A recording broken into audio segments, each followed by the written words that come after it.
So I'm now speaking to you as Secretary of Leith Rules Golf Society. We were formed in 2002 and our aim was to promote Leith as the home of the first recorded rules of golf and a prominent place in golf's history. You may not know this, but our project got off to a very difficult start when we were advised that you could not build on Leith Links as it was protected by an Act of Parliament. And the city planners in Edinburgh decided a statue was a building. I'm not talking about the Scottish Parliament here, I'm talking about the big non-functioning one in London. So we first had to apply to Westminster, who had enough sense to immediately devolve it back to Scotland. During this time we were hugely supported by the Leith councillors, who persuaded Edinburgh Council to apply on our behalf for permission to proceed. So we approached the Scottish Parliament, and after a variety of meetings, including us making presentations to parliamentary committees, we managed to get the bill passed, and we were given the go-ahead and received royal approval. So you're not just dealing with anybody here, we're well connected. So back I went to the planners, who still had various ideas about what we do.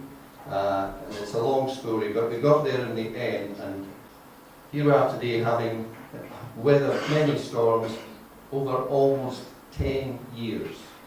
Very special occasion, this being the 275th anniversary year of the signing of the first recorded rules of golf.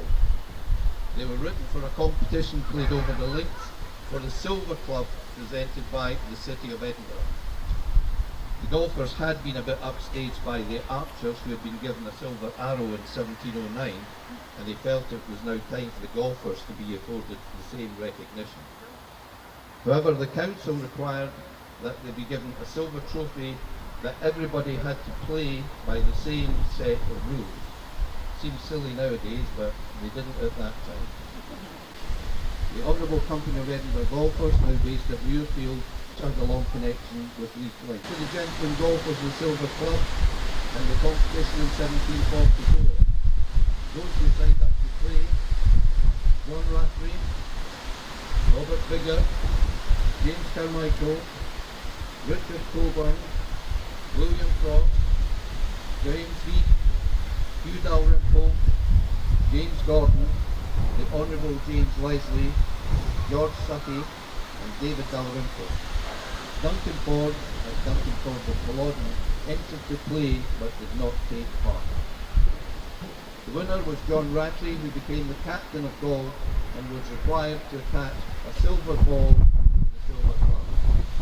The great thing is that the Silver Club is still in existence and is in the clubhouse at Muirfield, and now each captain is required to attach a silver ball to the club. I believe there are now 4 silver balls. Now, as you can see, we are indeed on hallowed golfing ground where we're standing today. Good afternoon, everybody. I would just like to draw your attention. I'm here to represent the Lord Provost today, as you know, and his office sent me some information, at the top of which says in bold letters underlined, brief remarks. So, members of the Rattray family, elected members, distinguished guests, ladies and gentlemen, on behalf of our Lord Provost, I'm delighted to be here today, particularly to share this moment with all of those involved in creating some magnificent new public artworks for Leith. My own research for today revealed some quite extraordinary tales. Tales of sportsmanship, violence, gambling, brutal kirk sanctions for those playing golf on a Sunday. From the fledgling stages of the game, remarkably high costs. In those days, in the 17th century, the cost of playing 5 holes was £1, which amounts to £150 in today's money to play 5 holes of golf. But today I've been asked to focus very much on the original rules of golf. The Town Council drew up an Act of Council on the 7th of March 1744, which covered the regulations for the Silver Cup competition, This competition came into being because the Royal Company of Archers, which the polymath surgeon Mr. Rattray was a member of at the time, wanted to have their own royal company and were a bit peeved, frankly. So the competition had to be open to golfers from Britain and Ireland, and the golfers had to draw up a set of rules and laws called articles and laws, which they then had to abide to. I think we're all going through a similar process at the moment. And now I would like to try and unveil this very large, tall statue. Thank you. Yay!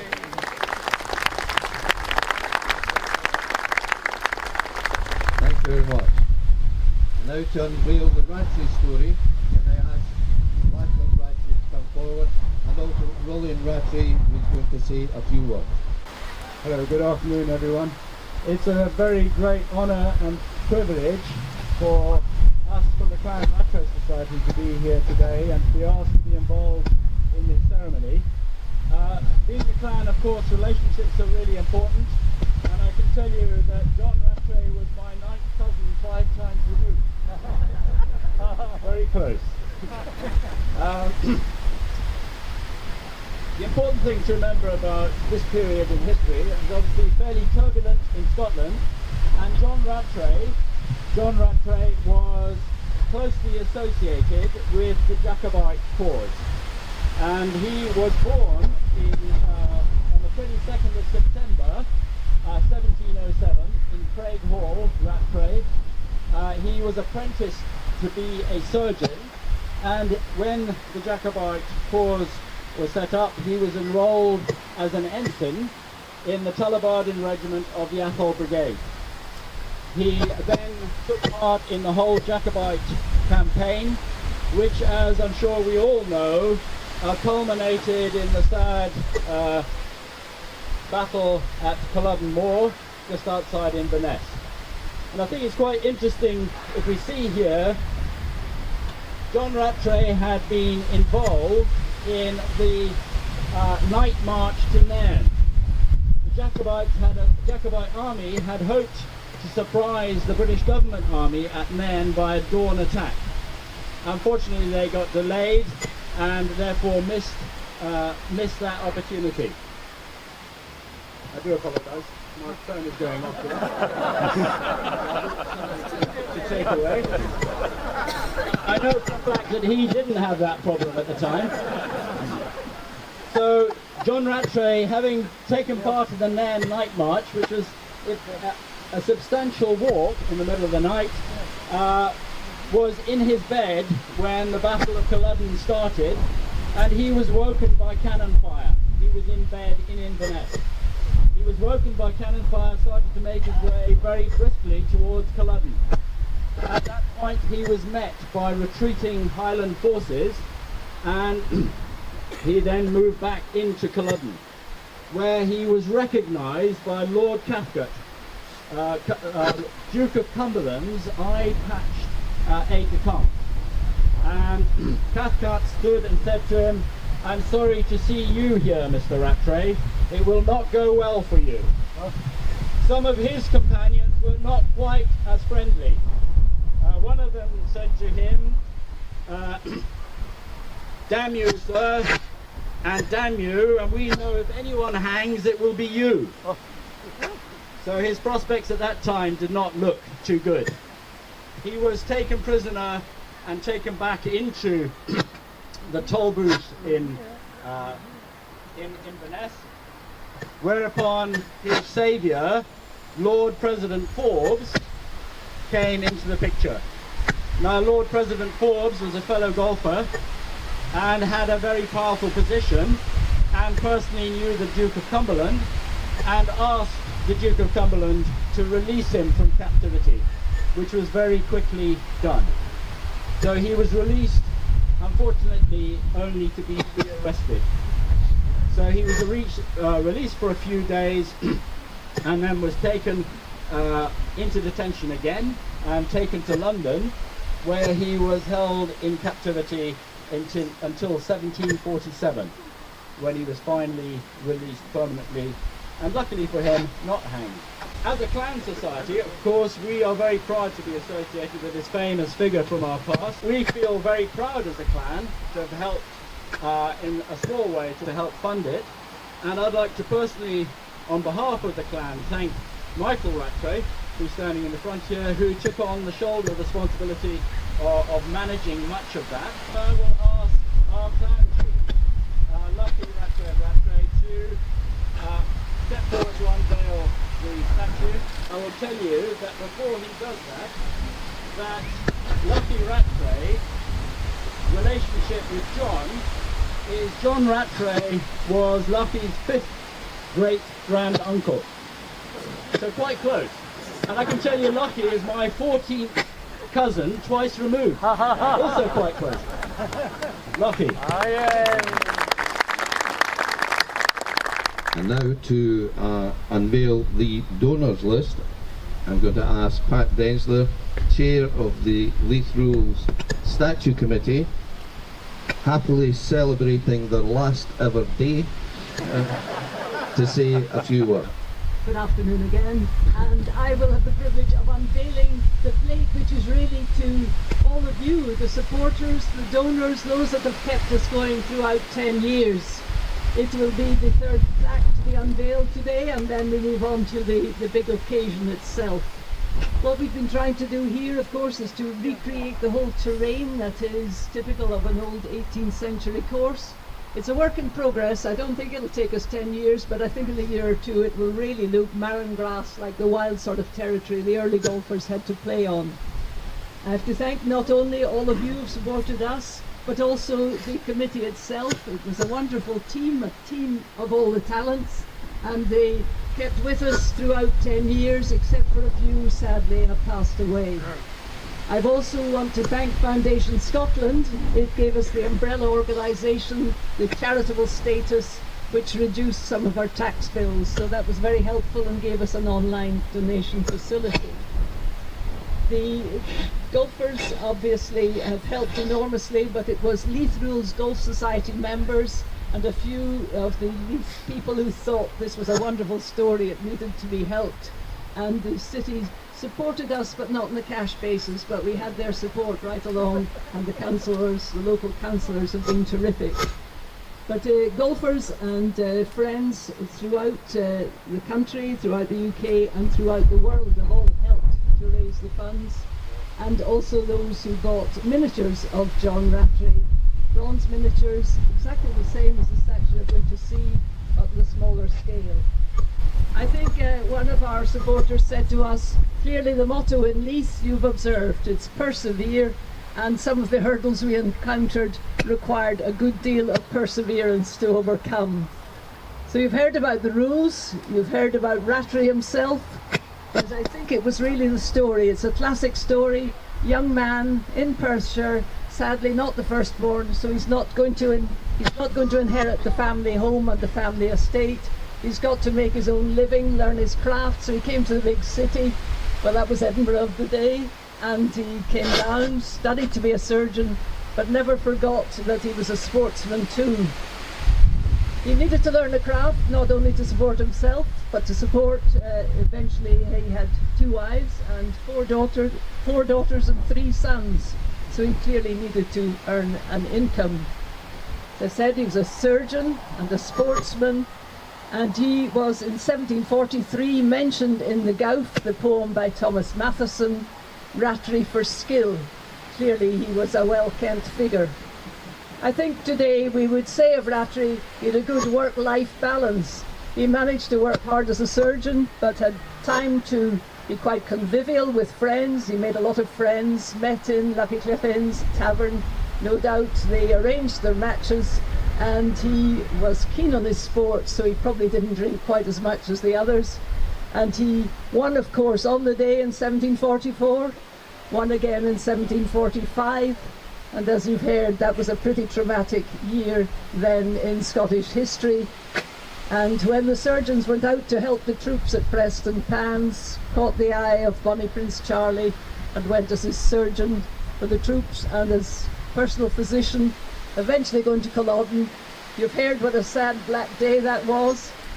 but a lucky man, he had a golfing companion or partner who argued his cause and got him released to play and win again in 1751. So it is, I think, a fantastic tale, and I think that is what has caught the imagination. A man, a real character. He must have been the Rory McIlroy of his day. He would have been feted at the time. And all we can do now is unveil the tablet to him, but unveil it to you, and thank you all very much for all your support.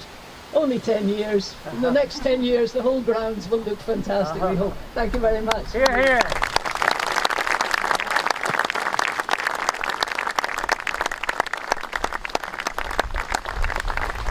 The statue, I'm going to ask John Dixon, our President, to introduce the Captain of the Honourable Company of Edinburgh Golf. Good afternoon, ladies and gentlemen, and thank you for coming down to the Leith Links today. As you've heard already, golf has been played on these links for over 500 years. The first mention of the word golf in Edinburgh was on the 6th of March 1457, when King James II banned ye golf because he wanted the locals to practice their archery. On the 16th of February 1610, South Leith Kirk banned golf on a Sunday, and those who broke it were fined 20 shillings and were known as the Sabbath breakers. This persecution of the poor golfers continued until 1724, when the last prosecution took place in Leith, when a local innkeeper was accused of giving drink and food to the golfers. The innkeeper's name was one John Dixon. King Charles I is reputed to have played golf on these very links in 1641, when a messenger came to him and reported him that there had been an uprising in Ireland. Imagine the Irish getting in the way of a game. I'm delighted that so many of you turned up today to look at what has been achieved by everyone here who is here today, has some association with this statue, these tablets and that. So I'm now going to ask Alistair Campbell. Alistair is the current captain of the Honourable Company of Edinburgh Golfers, to unveil a statue of the first captain of his club. Thank you.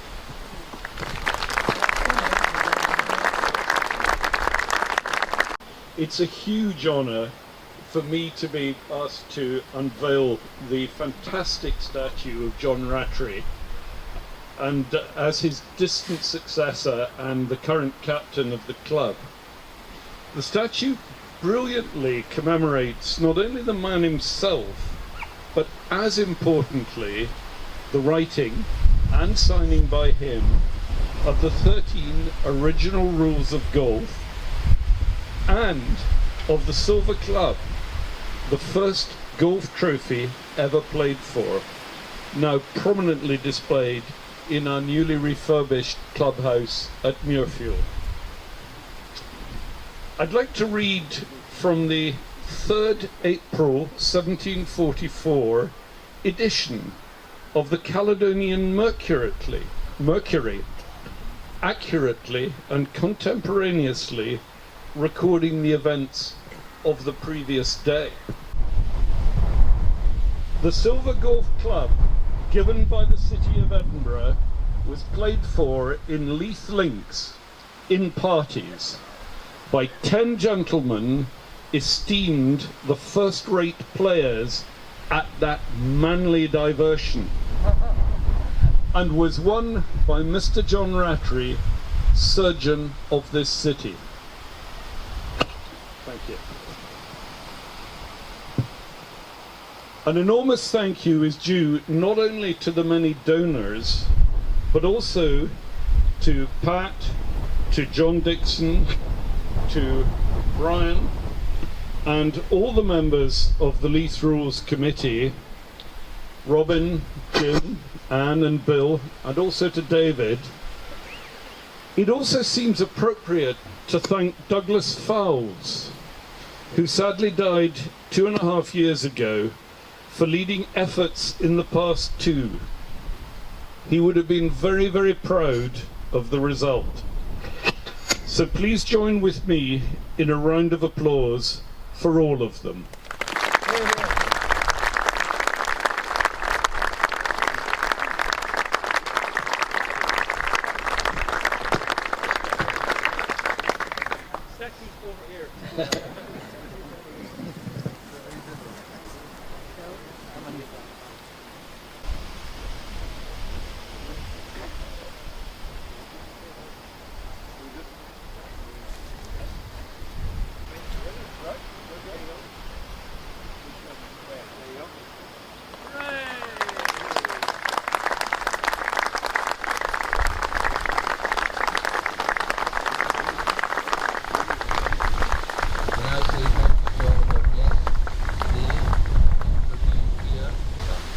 Once you're ready, you make your way to the Queen Charlotte rooms for refreshment. If you look out for Leith members, they're all wearing badges, and they will either direct you, escort you, or carry you to the Queen Charlotte rooms along the road. Thank you for your attendance today. 10 years hard work to get to this stage, and I trust you'll agree has been worthwhile.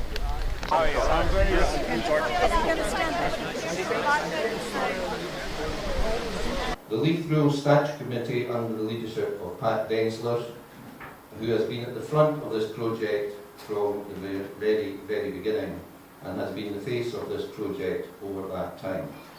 The members of the committee were John Dixon, our President, Robin Miller, Anne Bennett, David Kay, Bill Cairns, Jim Scanlon, Moncho Vachez, Ryan Graham. I would also like to mention the late Douglas Fowles, our President and a past captain at Muirfield, who in his own distinct way guided us gently through troubled water. Douglas was the kind of guy that whatever the problem, there was a song for it. And he just sang us a song and everybody just thought, it's much easier. I'd also like to make comment on the late Richard Ellis, who was an enthusiast, always bubbling with energy, and I'm really sorry that Richard did not live to see this day. The late Philip Knowles, whose knowledge of golf was invaluable to us in ensuring that the details were accurate, because that is also very important. And the late Lionel Friedman of World Hickory Golf, whose contacts proved invaluable to us. For their efforts, their determination, and the ability to laugh at the most difficult times, we say thank you to the Statute Committee. For the statue design and creation, we have to thank David Annan of Fife, our sculptor, for his understanding of what was required and his ability to take many suggestions and then to show us what we really meant in the first place. Also his ability to wait a very long time to get paid. He's been with us from the beginning. To Powder Hall Bronze, Brian Castle and Kenny Hammond, for all their great work in turning our vision into what you've just unveiled on the links. I trust you will agree that they've now played their part in adding to golf's history on the links. They now have a great big space in the foundry if anybody's looking for a statue to do. To David Anderson, a Leith Rules member, for all his support for the project. David just goes and does things, and he's drawn in funds from a variety of sources. He used the statue to promote the project, to create publicity for our efforts. David has contacts that have contacts, and he uses them unmercifully. For his miniature statues, he's generated a lot of funds for the project and has spread the word about our ongoing work. You can still buy a Rattray. I want you all now to start calling the statue a Rattray here today. You have to admit, make a great golfing trophy in any golf club, and it's good to have a Rattray in every golf club. If you're interested, David will be delighted to sell you one today. To John Dixon, our president and leader, and all at Georgian Antiques, John uses his business knowledge and his connections to move everything forward. He helped us drive the project to where we are today, and his enthusiasm is infectious. One as your leader. And if you're now ready, you can applaud. Yay!